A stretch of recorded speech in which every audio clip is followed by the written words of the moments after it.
بسم اللہ الرحمن الرحیم۔ السلام علیکم دوستو، آج ذکر کریں گے شیخ رکن الدین رحمۃ اللہ علیہ کے تعلیم و تربیت، بیعت و خلافت اور کرامات کے بارے میں۔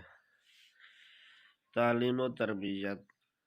شیخ رکن الدین علوم ظاہری کی تعلیم اپنے والد محترم سے حاصل کی اور روحانی فیوز اور اپنے دادا حضور بہاؤالدین زکریا سے حاصل کی۔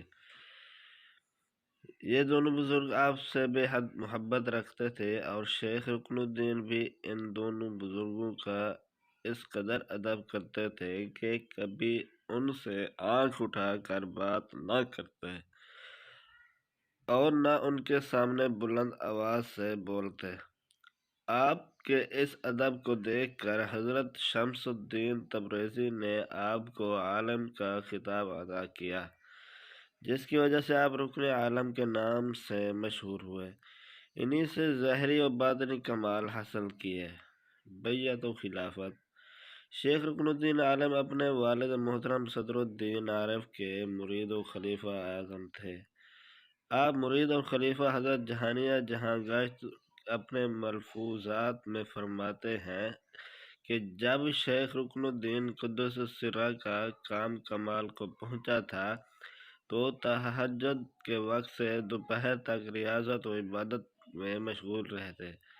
36 سال کی عمر میں جب اپنے والد بزرگوار کی مسند پر جلوہ افروز ہوئے تو ہر گوشہ سے لوگ خدمت میں حاضر ہو کر فیض یاب ہوئے۔ جو بھی سیل آتا حاجت روائی ضرور فرماتے۔ کرامات۔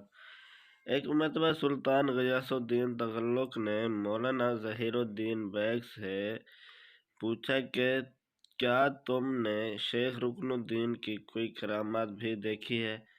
مولا نے کہا ہاں، ایک دفعہ جمعہ کے دن ہم ان سے ملاقات کے لیے گئے۔ میں نے دل میں خیال کیا کہ میں بھی عالم ہوں مگر میری طرف کوئی رجوع نہیں کرتا، شاید رکن الدین کے پاس کوئی عمل ہے۔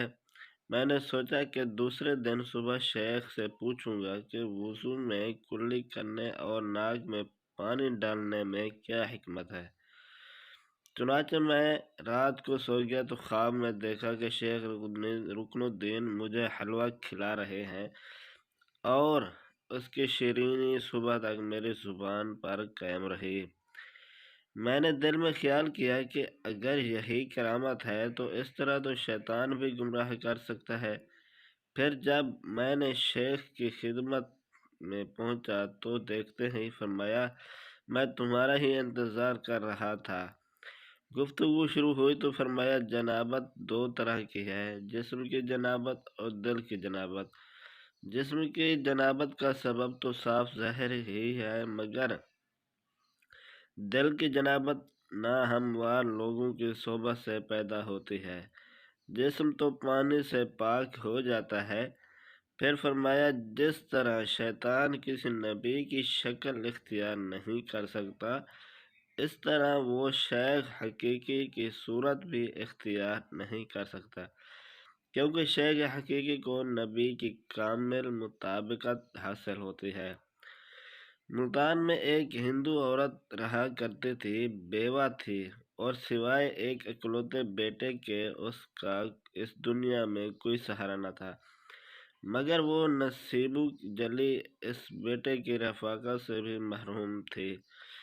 دنیا جہاں کی محنت مشقت اٹھا کر اس نے بیٹے کی پرورش کی اور وہ بیٹا جس کے لیے اس نے سب کچھ کیا، ایک دن تجارت کی غرض سے خراسان کے سفر پر ایسا روانہ ہوا کہ دوبارہ ملتان کی راہ ہی بھول گیا۔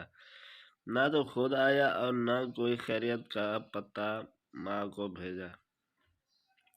وہ بیچاری ممتا کی ماری اس کی یاد میں رات بھر روتی رہتی اور دن بھر لوگوں کی منتیں کرتی کہ کسی طرح وہ اس کے بیٹے کو واپس لا دے۔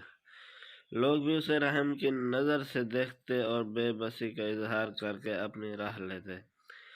آخر جب کچھ ہمدردوں نے دیکھا کہ یہ تو ممتا کی ماری اب پاگل ہونے کو آئی ہے، تو کسی نے اسے مشورہ دیا کہ تم ملتان کے مسلمان درویش کے پاس جا، ان پر ایشور کی بڑی کرپا ہے اور وہ تجھے تیرے بیٹے سے ملا سکتے ہیں۔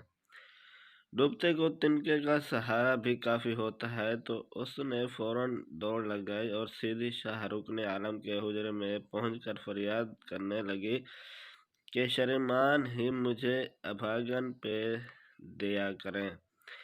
میرا اکلوتا بیٹا بڑے سمے سے مجھ سے الگ ہے، نہ جانے کدھر ہوگا۔ جذبات کی شدت سے وہ عورت روتی بھی جاتی تھی اور زبان سے فریاد بھی کرتی جاتی۔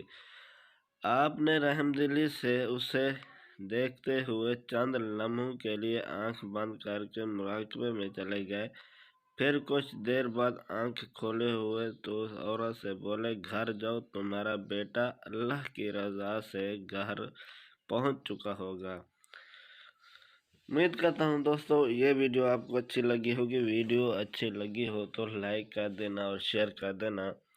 مزید اس طرح کی اچھی ویڈیوز دیکھنے کے لیے اگر ابھی تک ہمارے چینل کو سبسکرائب نہیں کیا تو جلدی سے سبسکرائب کر دیں اور بیل کے آئیکن کے بٹن کو بھی دبا دیں۔